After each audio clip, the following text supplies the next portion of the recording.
Okay, so I'm continuing the discussion of history and rhetoric and composition. We picked up or dropped off last week with the Dartmouth Conference of 1966 and learning a little bit about cognitive rhetoric, which started to acknowledge the composing process, the how writers get to a final product of some sort.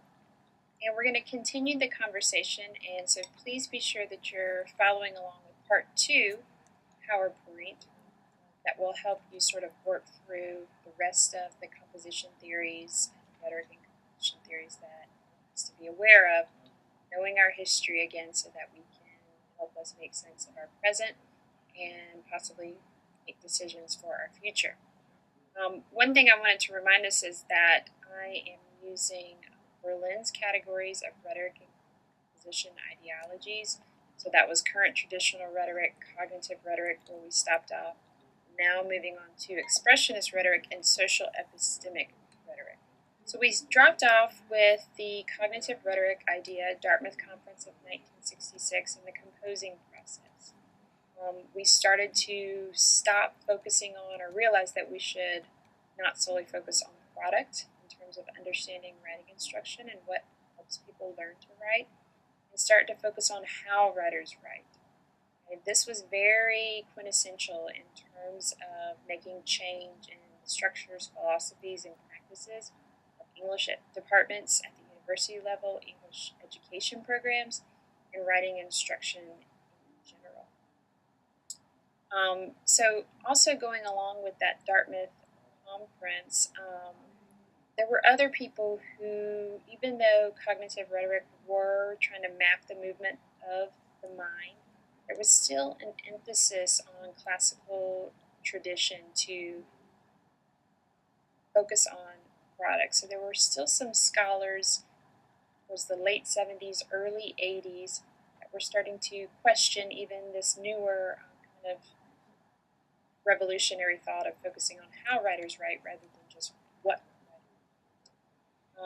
So their attempts, focusing more on the composing process, wanted to look at how to foster and increase interest in the stages of writing process and in style as an expression of personal ethos. And that's a quote from Reynolds, Bazell, and Versberg, 2004. Terms such as the composing process, which Janet ENED coined in 1970 to 1993, things like writing across the curriculum, rhetorical situation, writing to achieve a purpose, became part of the language discussion and understanding composition theories. And these greatly challenged current traditional thought, even cognitive composition. Eventually, we moved into an expressionist rhetoric, and here's where you can kind of pick up with the PowerPoint that I presented to you. Expressionist rhetoric was really interesting because it claimed that writing comes from within. Its purpose is to, as quoted on the slide there with Ernest Hemingway, express the experience of the self. While the expressionist movement is an important shift both in composition and classroom practice, I'm only going to talk about it briefly.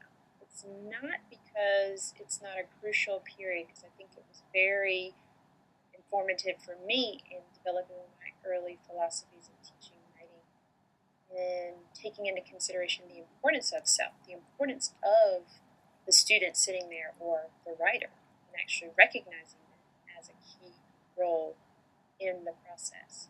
But what we start to get is this idea through some of the really early people like Peter Elbow and Donald Murray really started to shift the way we taught writing in K through 12 classroom. The idea of the writer kind of can go off by themselves, that maybe they don't need the teacher, so to speak. So in the next slide, there's a couple of important things to take away from expressionist rhetoric. One is that it forced us to reconstruct the role of teacher within students' writing process, and I would argue within the classroom as well. We do get the ideas of writing to learn, which is coined by Dartmouth. But some things that we may want to question, thinking about that Hemingway picture of the writer off in their study, kind of just doing their thing all by themselves, is the idea of, does writing happen in isolation? And we read in our Urbanski chapter 2 that it doesn't, and I don't think it does either. There's a lot more going on. And so while the self and expressing the experience of the self being the writer, seems really huge and very new in terms of moving away from the traditional rhetorics of the past and the idea of focusing on the product. It still, to me, doesn't quite get at how maybe to think about writing as a teacher of writing. So as we move on and keep that emphasis on individualistic approaches to writing, I want to now move into this notion of social epistemic. And as the next slide discusses, in the 1980s, opposition scholars focused on the social nature of writing and how the cognitive process of writers were conditioned by social circumstances. Well, this really rocks the boat for how, up until this point, people have thought about writing. Remember back to current traditional, it was a skill, and if you did not possess that skill, something was wrong with you, and you needed remediation of some sort. And typically that meant learning the skills to be able to enter the proper discourse of the college level writing expected of you, which traditionally meant error-free writing. The idea that writing can be conditioned by social circumstances provides us with a whole new slant, a whole new lens to look at writing instruction. This stems from Vygotsky's Quintessential World Thought and Language in 1986, and the idea of us forming concepts and development and understanding of things such as writing from the outside in, this back and forth process. So James Zabrowski's Vygotskian Perspectives on the Teaching of Writing says composing can be seen as the intersection of context, self, text, and society. So what does that theory mean for us? Like I was saying, it leads us to thinking about the concept of writing instruction as having many factors socially situated. It's a recursive relationship working to help the writer make sense of the writing he or she is doing. The next slide kind of gives you a visual of this individual, isolated, but this permeable barrier of, so to quote straight from Vygotsky's Thought and Language text, concept development is socially constructed from the outside in, moving recursively back and forth from the social to the individual. So this idea really opened the doors for new discussion about language and writing practices of students and teachers. To understand the delicate balance and possible connections between what students are bringing, what their home and cultural language practices are, and the language practices of school, and the conflict that happens when those sort of butt up against each other. There becomes an understanding of biologicality, which is a term that sort of became all of Freire's work, particularly Pedagogy of the Oppressed, and the idea that the individual has something to contribute, particularly in the setting of school. So we start to remove this notion, which was started from expressionistic rhetoric, that the student is just sitting there receiving the knowledge with no kind of output back or relationship, recursiveness back and forth between student and teacher. And in terms of writing instruction, this makes things much more messy, much more complicated. The writing process still exists, but it's a recursive process. So whereas with cognitive rhetoric, the idea that I move from, then I do drafting, then I do revising, then I do editing, then I move it to some public sphere, publish, school, turn it in. Now we have the idea of this constant back and forth, figure eight, symbol type of thing, the arrows going in both directions, that I may be quote unquote in rewriting stages, thinking because I don't know, I'm discovering what I want to write, but I may go and talk to someone. There's a social connection. I may go read something that's got a person on the other side of it who wrote. Through all of that, I start to craft some type of what you consider a craft. But that still may need to go back to free writing. Then I may share it, and then I may delete stuff, and then I may revise. And I'm editing as all along the way. I'm changing, I'm backspacing, scratching out, erasing. It's not this notion that there's a distinct stages that we have to go through in order to construct thought in a written manner. So social epistemic kind of really is where we have ended in a great way. And national organizations like National Council had a major voice in this.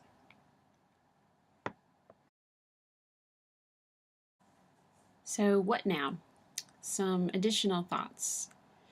And I want you to know that the thing that I'm quoting here is very old, from my bud, Lil Brannon.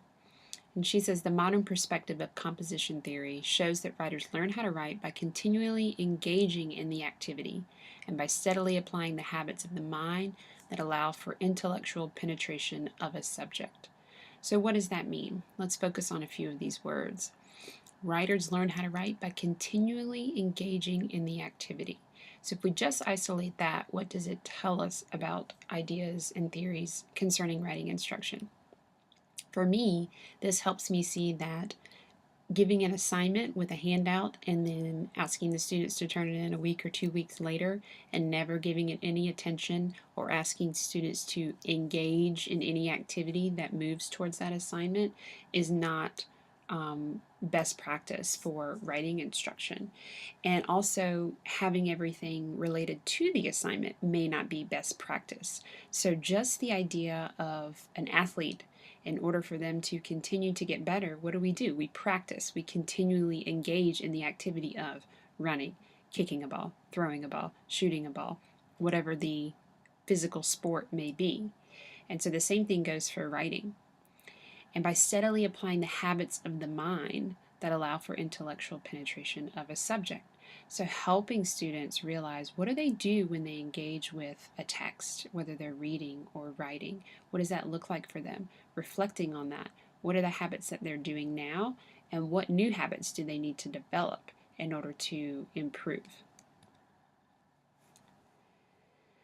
In 2009, Jagielski talks about this additional shift from writers' possessive writing, the result being the product, what do the writers write, to the first bullet, writers writing, the act, the verb. This may be very different than what you are used to being told or have been asked to think about in writing. Why would I write if I'm not producing a product that's going to be graded, etc.? But what research and practice has taught us is that focusing on the act in and of itself winds up producing better results, better products, more effective, more insightful, more interesting to read as a teacher than simply focusing on the product constantly and trying to get students to figure out how to write the quote-unquote right, R-I-G-H-T, product.